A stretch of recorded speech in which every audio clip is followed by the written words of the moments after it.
Nah, jadi sebelum mati betulan, artinya mati hissi, kita betul-betul harus di mati maknawi.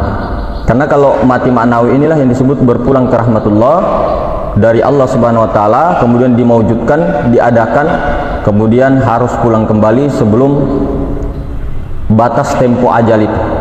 Jadi bagaimana kita mengembalikan haknya Allah Subhanahu wa taala, dan bagaimana kita tahu tujuan kita di dunia ini untuk menjadi khalifah, untuk ma'rifatullah, kemudian menjadi khalifahnya Allah Subhanahu wa taala. Bukannya kita, tapi untuk menggantikan Allah Subhanahu wa taala dengan Allah, bukan kita dengan Allah.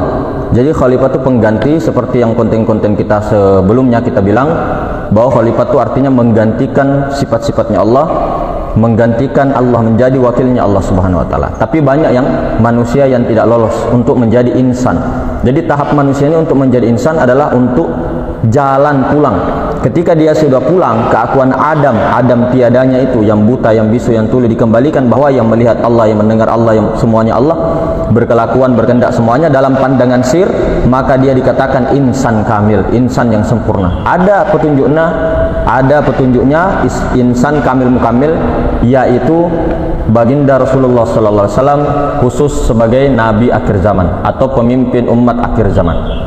Maka semua ada khalifahnya masing-masing, semua ada keyakinannya masing-masing. Bagaimana kita itu dalam berpulang kepada Allah Subhanahu wa taala, semua ada petunjuknya masing-masing.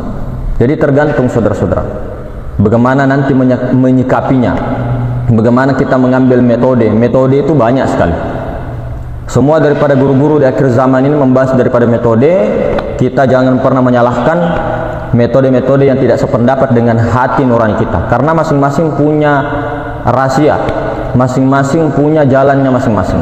Yang penting satu dalam tujuan, satu rasa, satu wujud, satu keyakinan, satu akidah. Meskipun juga tidak satu keyakinan, tidak satu rasa, yakinlah bahwa semua orang-orang yang berjalan akan sampai kepada tujuannya. Karena semuanya hakikatnya pasti berjalan kepada Allah Subhanahu wa taala. Meskipun nanti di tengah jalan tersesat sedikit, kemudian balik lagi, atau kadang tersesat selamanya, ada juga yang seperti itu. Ini secara toriko, secara jalan. Maka dalam membina, dalam memimpin, guru mursyid itu harus menunjukkan kendaraan yang dimana kendaraan itu pernah dia pakai. Kemudian dia memberikan kendaraan itu kepada saudara-saudaranya dan untuk berjalan sendiri, mengarungi samudra yang tanpa batas, mengarungi sendiri, diberikan kendaraannya, mengarungi sendiri, dikasih tahu ini remnya, ini ininya, ini setirnya, belok kanan kirinya, supaya sampai dalam ketujuan. Maka hadirin yang dimuliakan Allah Subhanahu wa taala, ingatlah, berbeda dengan orang yang sadar Allah dengan orang yang tidak sadar Allah, bagaikan orang yang hidup dan orang yang mati. Maksudnya apa? Maksudnya hatinya itu seperti hidup dan seperti mati. Hatinya yang mati, hatinya yang hidup. Jadi ketika sudah seperti itu, sadar Allah, maka itulah disebut orang yang hidup pada hakikatnya. Bukan orang yang hidup, tapi Allah Ta'ala yang bersifat hidup. Begitupun orang yang merasa dirinya berzikir, orang yang merasa dirinya ada, maka itulah sebenarnya orang-orang yang mati dalam hakikat. Nah, kita menjelaskan ini dalam hakikat, dalam syariat juga.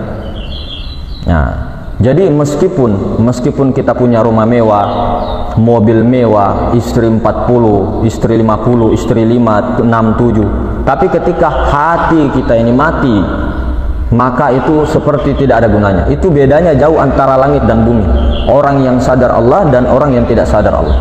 Makanya harus memahami hakikat daripada siapa di balik hakikat itu. Maka baginda Rasulullah sallallahu alaihi wasallam dalam mi'rajnya beliau melihat daripada orang-orang yang berzikir. Kemudian bersabda beliau, tidak ada amalan yang seseorang yang bisa menyelamatkan dirinya selain daripada zikrullah. Zikrullahnya ini dengan kesadaran. Jadi tidak ada amalan seseorang yang bisa menyelamatkan dirinya daripada azab kubur selain daripada zikrullahnya ini. Itu pengalamannya. Apa makna daripada zikrullah? Jadi jangan pernah dikatakan zikrullah itu hanya berlafaz saja, hanya la ilaha illallah, Allah Allah. Kemudian kita yang merasa berzikir tidak. Yang selamat itu yang tidak diazab dalam kubur, dihisab semua, itu kita yakini bahwa Allah Ta'ala yang menggerakkan itu. Allah Ta'ala yang pada hakikatnya Allah Ta'ala yang berzikir, Allah Ta'ala yang sholat, itu yang tidak dihisab. Tapi ketika kita yang merasa sholat, merasa berzikir, itu yang dihisab, itu yang diazab di dalam kubur. Itulah perkataan para ulama-ulama sufi, para wali Allah Subhanahu wa Ta'ala. Maka inilah yang perlu diketahui. Karena kalau kita salah dalam kesadaran, meskipun amalan kita banyak, meskipun kelihatannya kita beramal kebaikan, maka itu tidak ada nilainya di sisi Allah. Karena apa? Ada kesyirikan. Allah Ta'ala itu maha pencemburu, tidak mau diduakan. Makanya mujaddid para akhir zaman itu untuk mengembalikan, memperbarui iman, memperbarui semua syariat, thariqah, hakikat, marifat, bukan untuk mengubah, tapi mengembalikan kepada para wali dahulu, seperti para wali dulu, seperti tabi'in dulu, seperti sahabat dulu, dan seperti amalan-amalannya Nabi Muhammad SAW dan amalannya para nabi sampai hingga Nabi Adam. Untuk mengembalikan kesadaran itu, untuk memberantaskan kesyirikan. Jangan pernah kita yang berzikir, tapi yang berzikir itu Allah melalui wujudnya. Siapa wujudnya? Nur Muhammad. Nur Muhammad itu yang laisa kamitslihi syai'. Nur Muhammad itu tidak berbentuk, Nur Muhammad itu tidak berupa. Nur Muhammad itu mana? Ini yang hayat ini masuk ke dalam menjadi nyawa. Itu Nur Muhammad. Kemudian kenyataan Nur Muhammad itu ada pada batang tubuh. Jadi pahami itu. Pahami, Allah itu mewujudkan dirinya pada Nur Muhammad. Allah itu yang kosong maha ruang, kemudian mewujudkan dirinya Nur Muhammad masih laisa. Nur Muhammad mewujudkan lagi dirinya menjadi Nur Muhammad yang zohir, dinamakanlah Adam, insan. Itu. Jadi inilah menghilangkan kesyirikan. Karena dosa syirik, maaf, tidak akan diampuni oleh Allah Subhanahu wa Ta'ala. Sungguhnya Allah Subhanahu wa Ta'ala tidak akan mengampuni dosa syirik. Allah akan mengampuni dosa apapun kecuali syirik. Ini dalam Al-Quran. Maka banyak panglima-panglima tauhid di akhir zaman, banyak prajurit-prajurit tauhid akhir zaman untuk memberantas daripada kesyirikan-kesyirikan yang ada. Jangan pernah meyakini sesuatu apa-apa yang mampu memberikan manfaat, mampu memberikan mudarat selain daripada Allah. La nafi'a illallah. Tidak ada yang mampu memberikan manfaat kecuali Allah. La mudarra illallah. Tidak ada yang mampu mendatangkan mudarat kecuali Allah. Ini menghilangkan kesyirikan. Jadi sifat utama manusia adalah la haula wala quwata illa billahnya kepada Allah. Jadi seperti itu. Masa Allah Ta'ala yang berzikir, masa Allah Ta'ala yang sholat, masa Allah Ta'ala yang berbuat begini-begini. Iya, Allah Ta'ala itu laisa kamitslihi syai', tidak berupa, tidak berwarna, tidak bisa dirasa-rasa. Itu Allah Ta'ala maha ruang. Sehingga mewujudkan nurnya, yaitu Nur Muhammad sallallahu alaihi wasallam, Ahmad batin, Ahmad dinamakannya Ahmad atau Nur Muhammad batin, ini yang hayat. Jadi Hayyun tadi menzohirkan dirinya, menyatakan wujudnya pada hayat. Hayat ini menyatakan dirinya pada insan. Pada si Adam itu batang tubuh, sehingga nampaklah Nur Muhammad itu bergerak. Karena Nur Muhammad itu laisa kamitslihi syai'. Nur Muhammad itu tidak berbentuk, tidak berjisim, tidak bertempat. Ini Nur Muhammad itu hanya tunggal, hanya esa. Paham? Kelihatannya banyak. Itulah nyawa, itulah Rasulullah, itulah Nur Muhammad Rasulullah, itulah kenyataannya Allah. Berarti Allah itu seperti manusia. Salah kamu ngomongnya. Kamu itu Nur Muhammad yang mana? Nur Muhammad itu Rasulullah SAW. Yang dimaksud Nur Muhammad itu adalah ini, ruh semesta alam ini, yang kelihatannya kita banyak karena masuk ke sini ke wadah ini, tapi hakikatnya satu, meliputi luar dalam, tidak di atas, tidak di bawah, kanan kiri, atas, depan belakang. Jadi tunggal. Makanya napas itu hanya satu sebenarnya, cuma kelihatan banyak karena banyaknya wadah. Ruh juga begitu. Kalau di bawah air bagaimana, Mas? Dia bukan bernapas. Makanya di dalamnya ruh itu, di dalamnya napas itu loh. Meskipun ikan itu bernapas melewat insan, di dalamnya itu apa? Jadi ruh itu kan sebenarnya ada lagi di dalamnya hayat itu. Nah, yang hayat itulah, meskipun hayat itu dikatakan insan itu tidak bernapas dengan oksigen dan sebagainya, kan bukan oksigen yang dibahas, bukan juga napasnya, tapi di dalam baliknya napas itu, halusnya itu ada hayat di situ, ada urip di situ, ada hidup di situ. Itulah yang maksudnya. Itu yang berzikir itu, itulah urip, itulah hayat, itulah kenyataan Allah. Tapi kenyataan Allah bukan Allah, tapi tiada lain sifatnya. Jadi Allah itu yang dinamakan zat. zat yang wajib wujud, wujudnya kepada urip, si hayat. Hayat ini zat yang disifati menjadi sifat hayat, masuk ke dalam tubuh menjadi nyawa, naik turun dia nafas, ketika berpikir dia menjadi kehendak, ketika berkuasa dia menjadi kuasa, kita bisa menggerakkan. Kelihatannya kita, ini mau dikembalikan, ini yang mau dikembalikan haknya Allah, sifatnya Allah. Jadi jangan pernah kita mengatakan la ilaha illallah sementara akunya kita yang berzikir di situ, akunya si Adam. La yazkurullah illallah, tidak ada yang berzikir kecuali Allah. Bila kita masih berzikir berarti tidak ikut Rasulullah. Ya, kalau kita yang berzikir berarti kita ini belum sempurna mengikuti Nur Muhammad Rasulullah. Karena Rasulullah itulah, Nur Muhammad inilah yang memberi syafaat untuk kita bisa bergerak dan sebagainya. Inilah kenyataan wujudnya Allah Ta'ala, Nur Muhammad ini Rasulullah. Maka perlu dipahami yang secara hakikat ini loh ya. Jangan sampai kita ini pada hakikatnya sebenarnya manusia, kita ini haram ada, Allah Ta'ala wajib ada, manusia haram ada. Berani menyatakan, kenapa? Karena memang 20 sifat wajib bagi Allah itu sifat 20, nomor satunya itu nafsianya itu Allah itu wajib ada, mustahil Allah tidak ada. Yang tidak ada itu yang kita, yang Adam ini loh, haram ada, manusia itu haram ada, haram manusia ada. Ini sifat 20 mustahil bagi Allah, itu kita, itu sifat kita itu loh, si Adam. Ain ya, ain dal mim, ain dal alif mim, Adam. Ini yang tiada, ini manusia ini. Jadi zohir batin ketika sudah tiada, siapa? Zohir batin itu siapa? Batinnya Allah, tiada lain, kenyataan Allah. Zohirnya adalah wujud khoyal. Wujud khoyal ini bayangan daripada wujud hakiki, tapi dia juga, cuman tidak bisa dikatakan dia, tapi tiada lain. Itulah karena batin kita ini daripada zat Allah. Makanya diyakini ketika diri zohir ini telah kita mengetahuinya, mengenalnya, kelihatannya kita ya, itu kita hilangkan wujud sangka-sangka itu, tidak dihayal-hayalkan, dihilangkan bahwa alam semesta ini sebenarnya pada hakikatnya itu diadakan, itu tidak ada pada hakikatnya, bayang-bayang, fana, hancur alam semesta ini, tubuh kita ini hancur.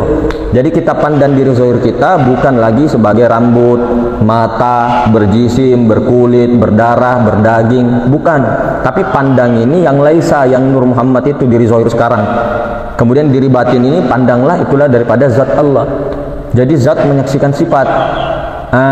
Kemudian kita bercermin di situ. Kelihatannya kita, tapi dia sendiri yang bercermin, dia sendiri yang melihat dirinya, dia sendiri yang menyaksikan dirinya. Dia juga yang berzikir, dia juga yang memandikan dirinya, dia juga yang istinjakan dirinya, dia juga yang menyolatkan dirinya, dia juga yang sholat melalui nurnya. Bukan kita yang berzikir. Mana dalilnya? La haula wala quwata illa billah. La haula wala quwata illa billahil aliyil azim. Tidak bergerak sebesar zarrah pun illa bismillah, kecuali dengan Allah, kecuali atas Allah, kecuali atas izin Allah Ta'ala. Ini sudah jelas. Innaka mayitun wa innahum mayitun. Ini mayat, ini mayat. Kenapa bisa bergerak? Karena ruh yang bergerak. Siapa ruh? Kembali pulang kepada surah Al-Isra ayat 85. Tidak menyimpang kita dalam Al-Quran. Wa yas'alunaka 'anir ruh qulir ruh min amri rabbi. Apa? Nur Muhammad itu ruh. Ruh itu urusanku, ruh itu sifatku, ruh itu tiada lain daripada aku. Ruh itu pada hakikatnya Allah, kenyataan Allah, sifat Allah, wujudnya Allah, bernama Muhammad. Muhammad batin. Siapa di atas ruh? Siapa di atas ruh?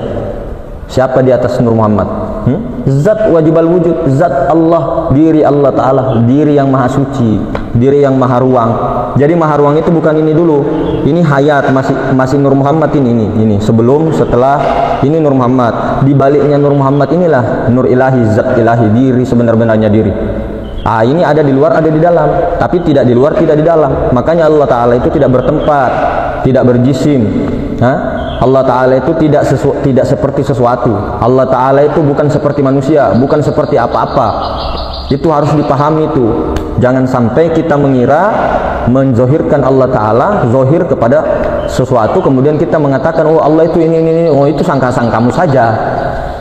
Jadi pelajari juga, selain belajar ma'rifat, pelajari 50 aqaid, pelajari sifat 20 wajib bagi Allah Ta'ala.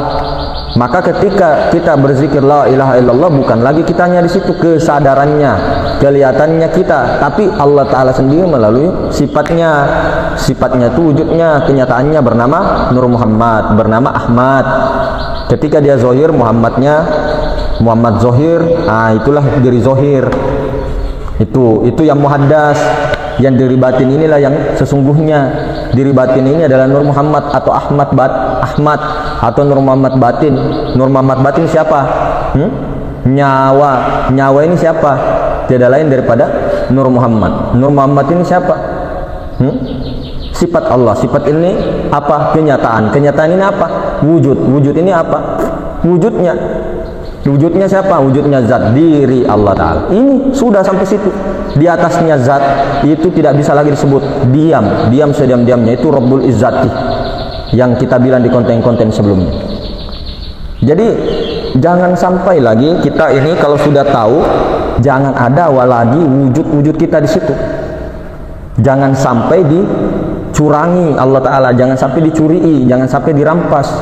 Itu peribahasa untuk mendekatkan paham. Kalau tidak ada contoh, bagaimana mau mengambil paham? Begini ceritanya.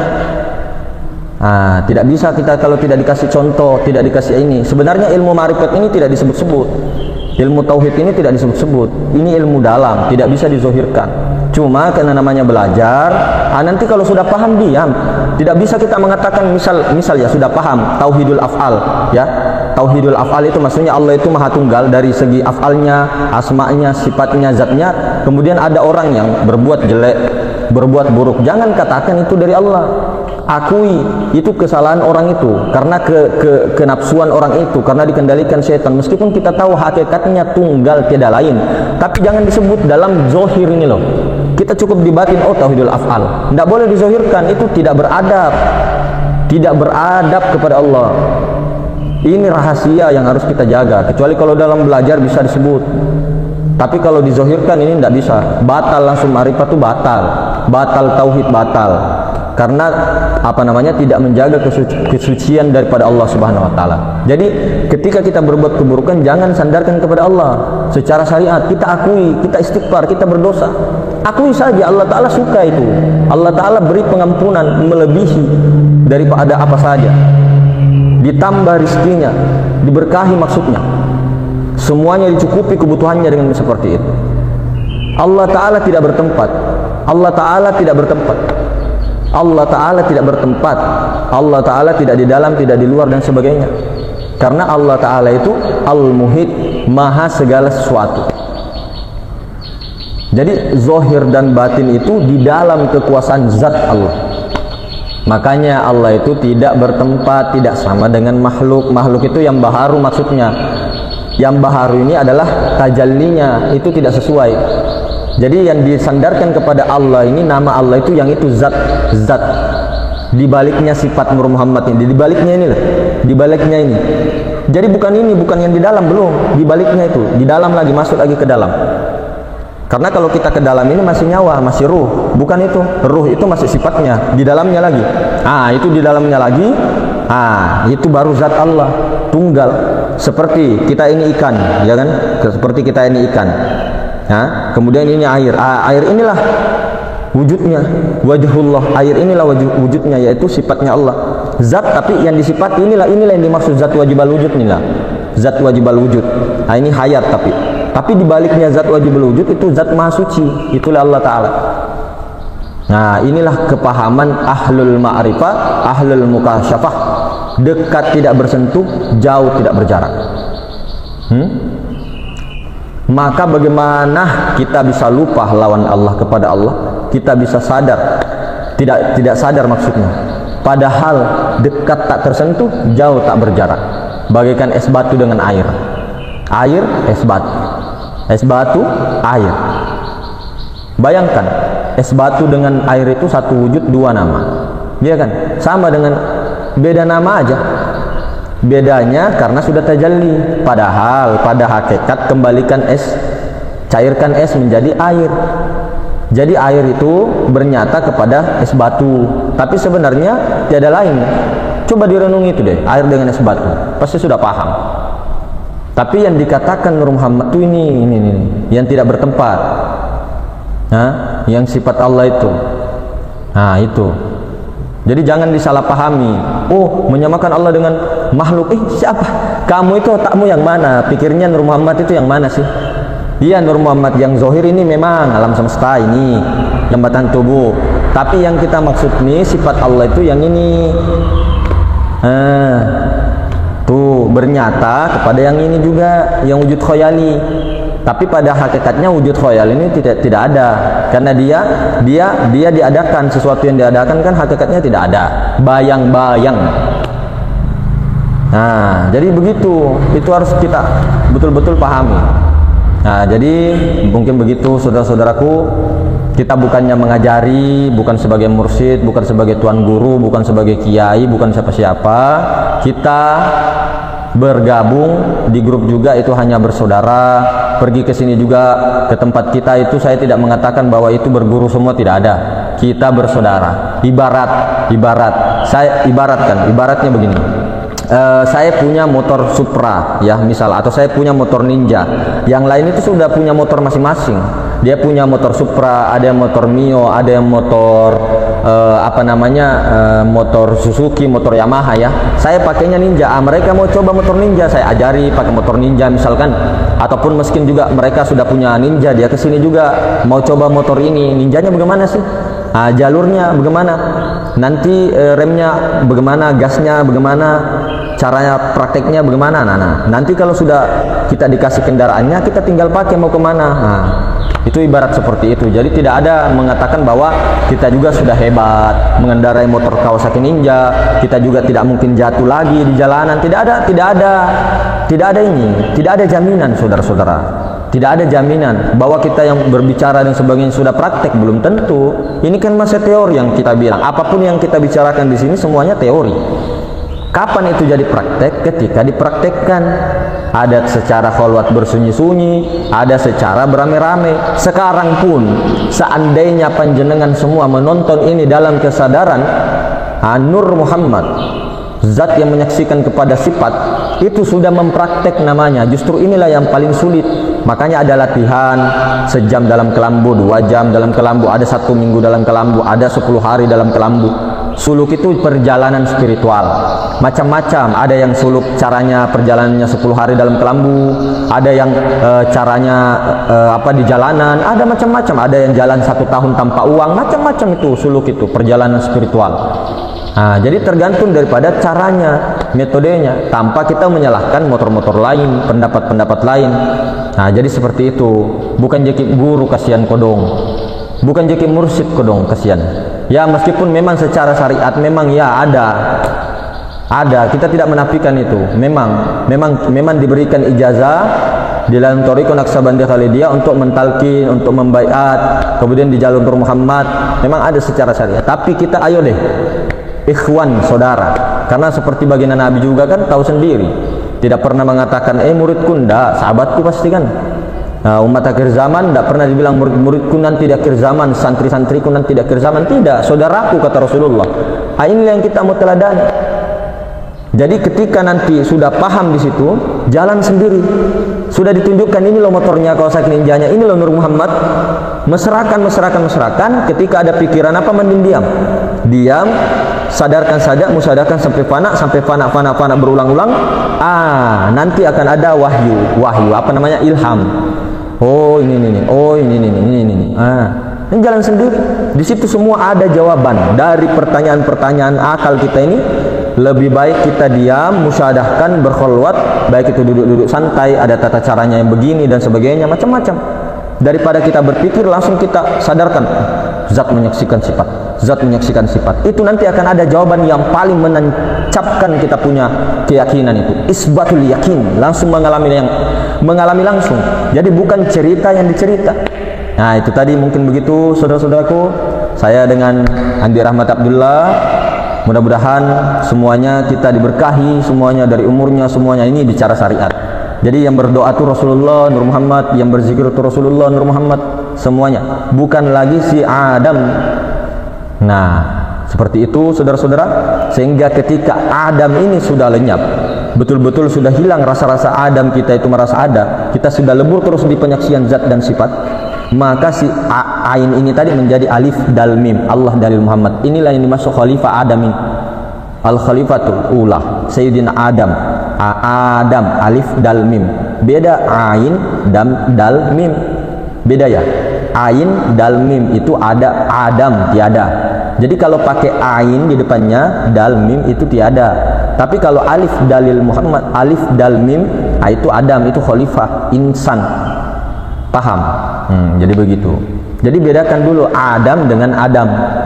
Adam itu tiada, itulah kita, si nafsi jiwa, prasangka, perasaan yang selalu mau mengandalkan, mengakui apa, merampok haknya ruh.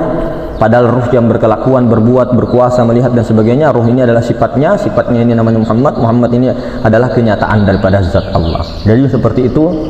Assalamualaikum warahmatullahi wabarakatuh.